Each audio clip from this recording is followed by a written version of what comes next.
a Rihanna foi traficada. Gente, a gente não sabe. Pode até ser que seja. Se você me perguntar, Vilela, Carla, você acha que se ela fosse traficada, ela vai falar? Eu acho que não.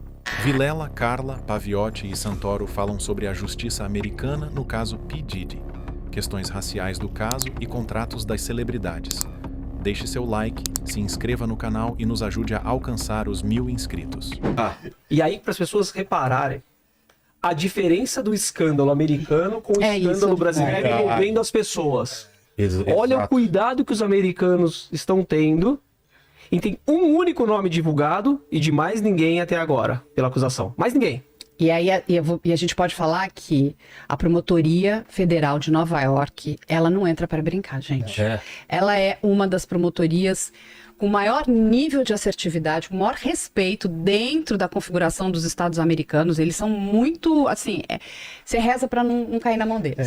Você caiu, você vai se ferrar. Sabe qual é o índice de transações penais dos 100%?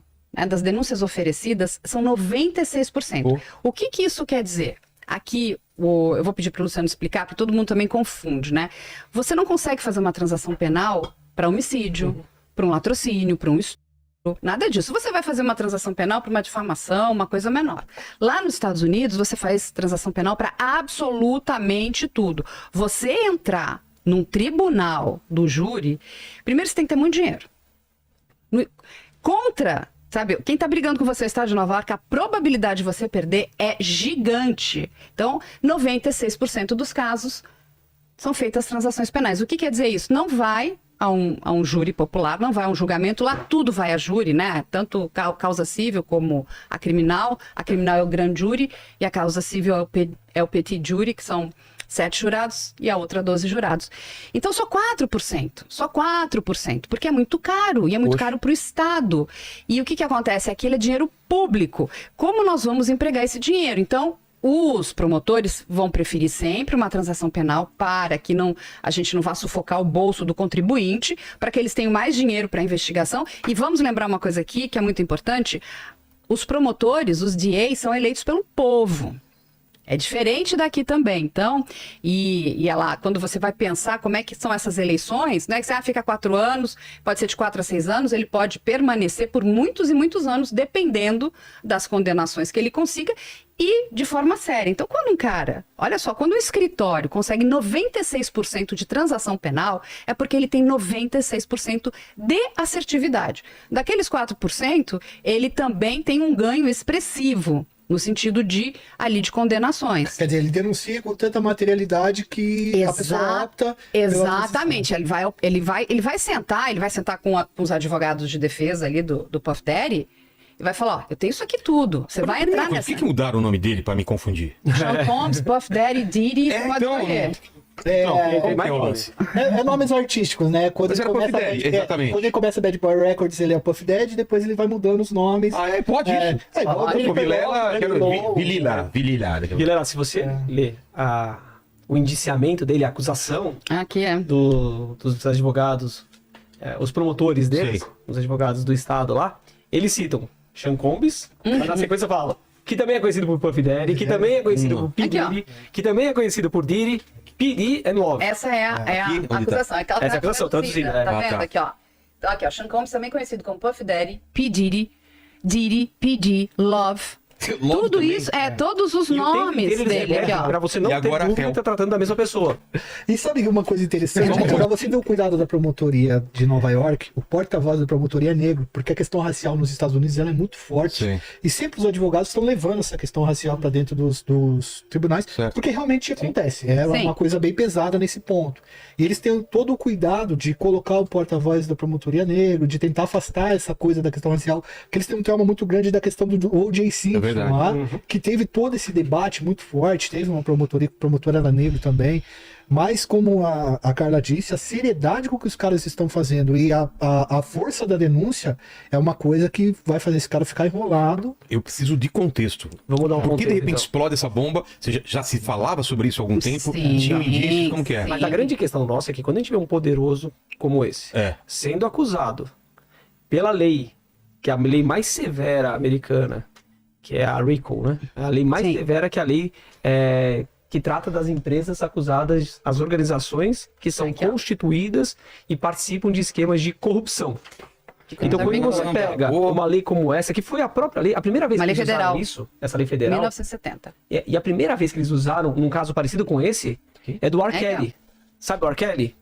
Sim. O outro artista, que foi acusado em 2021, ele passou por um júri muito parecido com esse que vai ser do caso do Puff Daddy. Você me chama de Puff Daddy, que pra mim, eu sou mais velho, então pra mim é Puff Daddy. Mas ele passou por um júri desse, um júri de 6 semanas. Diferente do caso do O.J. Simpson, que foram quantos dias? Foram 265 dias. Muito tempo.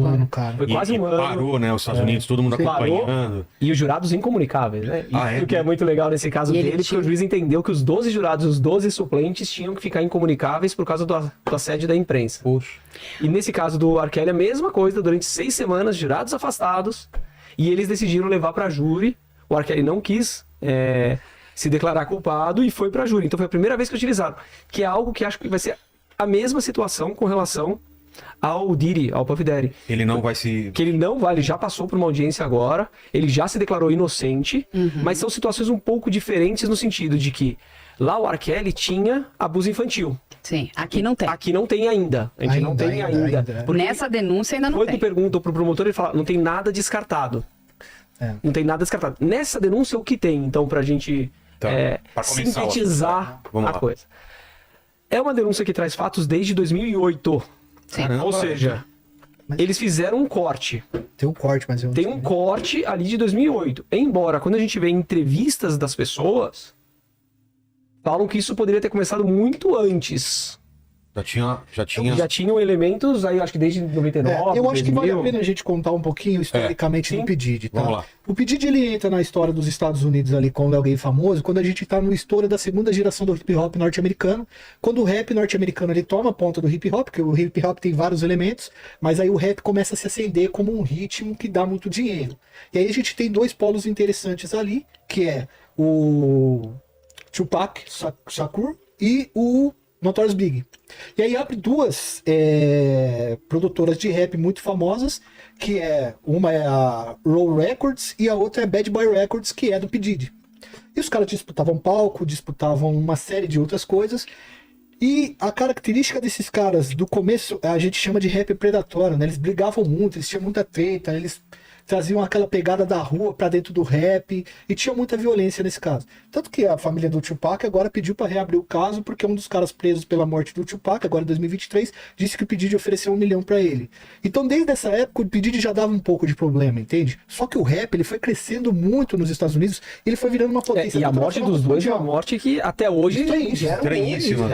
O Tupac foi assistir a luta do Mike Tyson, ele saiu, um Cadillac branco parou, queimou ele na bala dos caras. E aí teve uns problemas de investigação. Então, teve uns problemas de investigação e tal. Uma investigação muito mal feita. Você entendeu? Agora eu tô falando até que o pedido de matar esse da Leste. Para aí. E aí, cara, o que acontece? O pedido foi crescendo, assim como outros produtores foram crescendo também, e ele começou a adentrar em meandros de Hollywood, esses lugares, e assim, como o doutor falou, como o Gustavo falou, Luciano, como o Luciano falou, a gente tem um corte. Mas agora, o que aconteceu? Por exemplo, o Tony Buzby, que é um advogado famoso, que tem, porque lá nos Estados Unidos você tem a OAB por estado, né? Então ele tem um escritório que tem 9 estados OAB, e ele já recebeu mais ou menos 3 mil denúncias do P. Diddy, só que ele conseguiu materialidade para 120 denúncias, que vai chegar também nesse ponto. Então eu falo que o P. Diddy, ele é um cara poderoso da indústria musical, que ele começa a fazer várias coisas e ele não é punido até este momento. Então ele começa com as White Parties. Os White Parties eram festas, antigamente, até nos anos 90, que ele fazia e levava muita gente de Hollywood, e chegava um determinado momento que eles começavam a usar entorpecentes e começava a acontecer uma série de coisas lá dentro. E aí depois isso... Mas ele já tinha mudado, né? Pra outra festa, né? Isso, depois ele vai mudar... Nessa hora... Como assim? Não ficavam todas as pessoas na White virava no segundo momento. Seria um after. Teria uma segunda festa. Seria um after mais exclusivo, onde teria aí... Que são as free coffs. Isso. Free coffs. São essas festas. Mas eu acho que a gente precisa fazer um adendo aqui, porque as pessoas precisam entender o que é a indústria de Hollywood. O que é essa indústria que não tem nada a ver com a nossa brasileira aqui. E eu posso falar porque eu trabalhei lá 5 anos. Trabalhei lá, eu trabalhei com eles. Então, assim... Quando a gente para pensar em Puff Daddy, e todo mundo tá falando Jay-Z, Beyoncé, eles não são mais pessoas, eles são produtos. E eles são produtos muito rentáveis, muito lucrativos.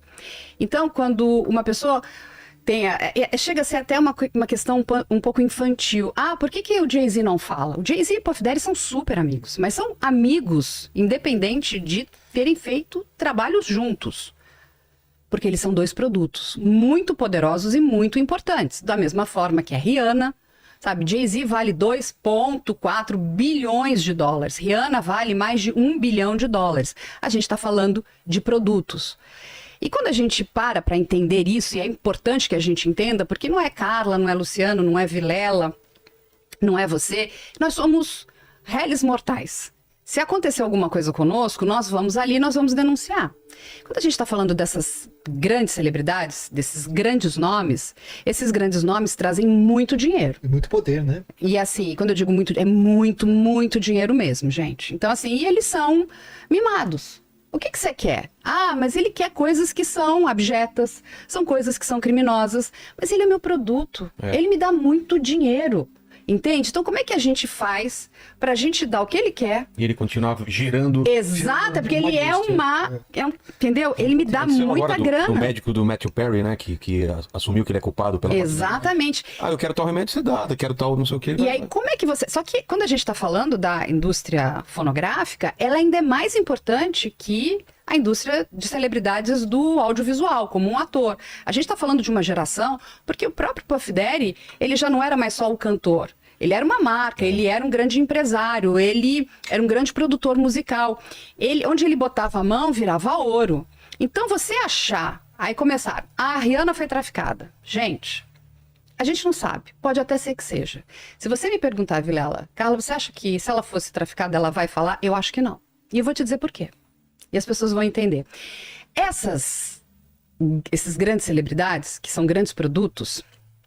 eles vão fechar grandes contratos. Né? Então a gente está falando, por exemplo, a Rihanna tem contrato com marcas que são poderosas. Né? A gente está falando do maior conglomerado de luxo do mundo, que é do Bernard Arnault, que é o homem mais rico do mundo. Quando você vai assinar um contrato civil, que é um contrato selado entre duas partes, isso não fica, ele tem todas as confidencialidades. A primeira coisa, vou te pagar uma fortuna, porque você vai me trazer muito dinheiro. Mas eu fiz uma busca sobre você aqui. Por enquanto tá tudo certo, mas o que aconteceu na sua vida que eu não sei? Nossa. Neste momento, e tem uma cláusula lá, um NDA, você tem que falar, porque aí você fala, eu fui violada pelo meu pai, eu sofri, eu cometi um pequeno delito, você tem que contar tudo, porque a empresa quer saber aonde que ela tá colocando o dinheiro. Pra vincular o nome. Né? Exatamente, porque eu não quero escândalo lá na frente. Tudo bem, você tá dizendo pra mim que você não tem nada, que nunca aconteceu nada com você, mesmo que você seja vítima. Nunca aconteceu, tá bom. Se aparecer um escândalo, você tem que me indenizar. Gente, vocês não têm noção do que... E é uma indenização... E a indenização é outra coisa. E aí tem o pior. Aí tem uma outra cláusula mais pra baixo que vai dizer o seguinte. Você tá vendo isso aqui? Daqui pra frente, você assinou um contrato comigo, não assinou? Assinou. Você não pode estar envolvido em nenhum escândalo. Então, não tem escândalo com você antes. Você falou pra mim que não tem. Você não vai se envolver em escândalo, fechou? As cláusulas, não é que elas são leoninas, elas são um zoológico. É um zoológico que tem ali dentro. Eu já vi esses contratos. Nossa. É assim, você fala assim, isso aqui pode existir? Pode, gente. Então, mesmo que ela queira denunciar um crime, ela pode fazê-lo? Tá tudo certo, são duas leis, vamos dizer, né? São duas cortes completamente diferentes. Ela denuncia aqui, você denunciou, você descumpriu uma cláusula aqui de sigilo, de um monte de coisa, você mentiu pra mim, você vai pagar, você vai me indenizar. A questão é o quanto que essas pessoas estão dispostas a ruir isso tudo. É isso que as pessoas precisam entender.